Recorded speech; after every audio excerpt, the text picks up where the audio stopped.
Je sais pas si t'as déjà remarqué ce phénomène assez étrange, mais les logos des entreprises ont vraiment l'air de se ressembler de plus en plus. C'est un peu comme s'ils étaient tous faits par la même agence. Mais pourquoi ces dernières années on a l'impression de plus voir autant de diversité dans le design des logos? D'un côté, tu sais, ça me rappelle un peu la mode. Chaque saison, les créateurs sortent des nouvelles collections, et pourtant, on finit toujours par voir tout le monde porter la même chose. C'est un peu comme si l'originalité et la créativité avaient disparu. Bah, c'est un peu pareil pour les marques. Et justement, aujourd'hui, on va essayer de comprendre ensemble pourquoi. Hey, c'est Shadia, je suis spécialisée en branding, et mon objectif c'est de t'aider à comprendre cet univers fascinant. Mission du jour, on va se pencher sur l'importance du branding pour les entreprises, ainsi que l'impact de leur choix en termes de logo, pour essayer de comprendre pourquoi de plus en plus de marques décident de simplifier leur visuel, voire de les aplatir. Le sujet me semble donc assez clair, on va aborder le flat design et le blending, cette récente tendance à la fois fascinante et souvent débattue que de plus en plus de marques adoptent. Alors assieds-toi confortablement, prends un thé ou un café et sois prêt à être émerveillé par tout ce qu'on va découvrir ensemble. Mais avant de plonger dans les sujets chauds de cette vidéo, c'est essentiel de bien comprendre pourquoi l'image de marque est aujourd'hui l'un des éléments les plus importants pour les entreprises. Quand on pense à une entreprise, la première chose qui vient à l'esprit, c'est souvent son logo. C'est l'élément le plus évident de l'identité visuelle, mais il y a beaucoup plus à considérer lors de la création d'une image de marque forte. En fait, l'image de marque, c'est un des éléments les plus importants pour toute société, quelle que soit sa taille ou sa portée. Mais en fait, c'est quoi le branding exactement? Pour faire simple, le branding, c'est l'ensemble des éléments qui permettent à une entreprise de se démarquer de ses concurrents et d'être reconnue distinctement par les consommateurs. En fait, c'est l'addition de tous les supports visuels, des sentiments et des expériences que les consommateurs associent à cette entreprise. Si le branding est aussi important, c'est parce qu'il permet de créer une image de marque forte et distincte qui peut en fait influencer la perception des clients et leur décision d'acheter ou non un produit ou un service. Un branding réussi peut donc aider à fidéliser les clients sur la durée, à augmenter les ventes et à améliorer la réputation de l'entreprise. On va donc s'intéresser à l'identité visuelle. Elle désigne l'ensemble des éléments graphiques qui permettent d'identifier une entreprise et de la distinguer des autres. Elle doit être cohérente, reconnaissable et mémorable. Les éléments d'une identité visuelle forte sont nombreux, mais quelques-uns sont particulièrement importants. Le logo est probablement l'élément le plus populaire de l'identité visuelle. C'est la représentation graphique de l'entreprise et il doit être facilement reconnaissable. Les typos sont également essentiels. Ils doivent être en harmonie avec le reste de l'identité visuelle et facilement lisibles, tout en dégageant une personnalité propre à la marque. Les couleurs sont un autre élément crucial. Elles peuvent véhiculer les émotions et des sentiments et doivent donc impérativement s'accorder avec l'image de marque et les valeurs de l'entreprise. Et pour finir, des compléments tels que des illustrations, des pictos ou encore des motifs distincts peuvent également contribuer à renforcer cette identité visuelle. En soignant tous ces éléments et en communiquant de manière cohérente et ciblée, une entreprise va donc clairement améliorer sa réputation, augmenter ses ventes et fidéliser ses clients comme on l'a évoqué plus tôt. Depuis plusieurs années par contre, on a pu observer une tendance au minimalisme dans le branding où les marques cherchent à simplifier leurs logos et leurs identités visuelles pour les rendre plus épurés et plus modernes. Du coup, tu te demandes sûrement, mais pourquoi cette tendance? Il y a plusieurs raisons pour lesquelles les marques choisissent de simplifier leur logo. Un des premiers facteurs, c'est tout simplement l'évolution des goûts et des tendances en matière de design. Les consommateurs sont de plus en plus attirés par les designs épurés, minimalistes et modernes. Il est donc normal et logique que les entreprises suivent cette tendance et cherchent à évoluer pour s'adapter en fonction de leur goût. Il y a aussi un autre avantage de la simplification d'un logo, c'est la démarcation qu'elle permet vis-à-vis de la concurrence. Les logos simples sont souvent plus faciles à reconnaître et à mémoriser que les logos complexes et chargés. Puis pour finir, un logo simplifié, il peut également aider une marque à communiquer une image de modernité et de fraîcheur. Les marques qui parviennent à se renouveler sont souvent perçues comme plus dynamiques et plus innovantes, ce qui peut aider à renforcer leur position sur leur marché. Et toi d'ailleurs, tu penses quoi en fait de cette tendance de simplification dans le branding? N'hésite pas à me le dire dans le commentaire. Il y a deux mots qui sortent souvent quand on parle de minimalisme et de simplification dans le monde du design graphique, le flat design et le blending. Mais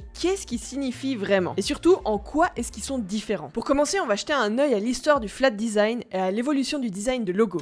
À la base, les logos ils étaient très détaillés, avec de nombreux éléments visuels, un petit peu comme des dessins en fin de compte. C'était notamment dû en fait au fait que la majorité de la population était illettrée, et du coup il fallait pouvoir tout dire en illustrant son activité dans son logo. Et en fait, si le sujet t'intéresse, on en a déjà parlé dans une ancienne vidéo. Mais au fil du temps, les tendances ont évolué et les designs sont devenus plus épurés et minimalistes. C'est là qu'on a commencé à utiliser le terme de flat design. C'est donc un style de design minimaliste, comme on l'a vu, qui utilise des couleurs unies et des formes simples pour créer des visuels clairs et nets. Je te donne deux caractéristiques clés du flat design, l'utilisation des formes géométriques simples et des polices de caractères sans empattement. Un autre mot qu'on a tendance à entendre depuis un peu moins longtemps pour le coup, c'est le blending. C'est important de souligner que l'utilisation de ce terme est souvent considérée comme une critique négative de l'industrie du branding. En fait, elle considère que le processus de simplification d'un logo entraîne une perte de créativité et d'unicité. Bon, tu l'auras compris, le terme blending pourrait se traduire par un affadissement de l'univers visuel de la marque. En fait, on pousse les codes encore plus loin parce que souvent, on parle de logos qui deviennent noirs et blancs et on accuse l'utilisateur l'utilisation excessive, voire exclusive, des polices sans sérif, auxquelles d'ailleurs on enlève souvent les majuscules. Maintenant qu'on a mieux compris d'où viennent ces deux mots et pourquoi on en est arrivé là, on va essayer de comprendre dans quel cas la simplification d'une identité peut être intéressant. En soi, le flat design présente plusieurs avantages. 1. Il est simple. Le flat design, il élimine les ombres, les textures, les éléments de conception superflus, ce qui rend les logos bien plus lisibles. 2. Il est facile d'utilisation, peu importe le support. En raison de sa simplicité, le flat design est facile à décliner à petite et à grande échelle. Ça permet aux entreprises d'utiliser aisément leur logo sur toute une variété de supports, tels que les affiches publicitaires, les t-shirts, les cartes de visite et même les camions de livraison. 3. Il est plus facile à mémoriser. Les logos flat design sont accrocheurs et plus facilement mémorables. Les clients sont plus susceptibles de se rappeler un logo simple plutôt qu'un logo trop complexe et détaillé. Pour que tout ça semble un peu plus concret, on va jeter un œil à des exemples récents. Apple. Le logo du géant de la technologie présente, comme on l'a vu plus tôt, une pomme croquée stylisée. Le design est propre, moderne, iconique et est resté largement inchangé depuis des décennies. Dropbox. Le service d'hébergement de fichiers utilise un logo composé d'une boîte bleue avec le nom de la marque en lettres blanches. Le design il est destiné à transmettre la simplicité d'utilisation et la fiabilité. Mastercard. L'entreprise de traitement de paiement a quant à elle choisi un design simple pour son logo, composé de 2 couleurs avec des cercles qui se chevauchent. Le design est destiné à transmettre la connectivité et le partenariat. À mon avis, là où le blending est une piste intéressante, c'est pour justement mettre en avant le fait que le logo n'est plus un tout et qu'il se simplifie pour laisser plus de place à l'univers global de la marque. Vu que tout peut pas être parfait dans la vie, il y a évidemment un revers de la médaille et on va passer en revue les potentiels inconvénients de ces deux approches. Bien que le style de conception minimaliste soit populaire, il peut parfois manquer de détails et de profondeur justement, qui peut entraîner un manque d'originalité et amener un air de déjà-vu à des identités visuelles qui pourtant, elles, sont nouvelles. Un autre point négatif est que le flat design peut sembler trop plat et fade, ce qui peut pas convenir à toutes les marques. D'ailleurs, justement, l'utilisation excessive de cette technique peut rendre certains logos difficiles à distinguer, ce qui peut en fait entraîner une perte de distinction pour la marque. Les entreprises risquent également de se perdre dans la concurrence car les logos peuvent sembler similaires à ceux d'autres sociétés. C'est donc important d'utiliser cette tendance à bon escient, comme on va le voir tout de suite. On va prendre l'exemple d'une marque célèbre qui a subi des conséquences particulièrement négatives en prenant la décision de simplifier son logo, j'ai nommé Gap. En 2010, Gap a décidé de changer son logo classique pour un logo en flat design, mais ça a été très mal accueilli par sa clientèle qui préférait l'ancien logo au nouveau. La marque a finalement abandonné ce nouveau logo après seulement une semaine. Ça peut te sembler anecdotique, oublie pas les frais que ce flop a pu engendrer pour la marque, qu'il s'agisse par exemple d'estampillage d'étiquettes, de campagnes publicitaires onéreuses ou alors tout simplement de réputation. C'est vrai que certaines marques ont peut-être poussé la tendance un peu trop loin et ont créé des logos qui manquent de créativité ou d'impact. Mais c'est quand même important de se souvenir que la simplicité peut être un outil puissant dans le branding. Dans un monde où les consommateurs sont quotidiennement bombardés d'informations et d'innombrables options, un logo simple et reconnaissable peut aider une marque à se démarquer sur un marché encombré et être ainsi mieux mémorisé. En plus, l'évolution du branding a vu un virage vers une approche plus minimaliste et rationalisée qui met l'accent sur la simplicité et la clarté. En tant que tel, les marques qui choisissent de simplifier leur logo s'alignent sur les tendances actuelles et se préparent à réussir sur un marché en constante évolution. Alors bien que le terme blending puisse avoir des connotations négatives, c'est crucial de comprendre la raison derrière la décision des marques de simplifier leur logo et l'impact positif que ça peut avoir sur leur stratégie globale de branding, s'il est utilisé correctement évidemment. Les consommateurs d'aujourd'hui cherchent plus qu'une simple relation transactionnelle avec une entreprise. Ils veulent se sentir connectés à la marque et à ses valeurs qu'ils doivent pouvoir reconnaître aisément plutôt que de se perdre dans un design visuel trop détaillé et encombré auquel il est difficile de s'identifier. En fin de compte, l'efficacité d'un logo doit être jugée en fonction de sa capacité à représenter les valeurs d'une marque et à résonner avec son public cible, plutôt qu'en fonction de son niveau de complexité. En tant que tel, les logos simplifiés sont pas une mauvaise chose, mais plutôt le reflet des besoins et des préférences des consommateurs qui sont en constante évolution, et en même temps, c'est comme l'industrie du branding elle-même. Comme on a pu le voir, de nombreuses grandes marques comme Microsoft, Airbnb,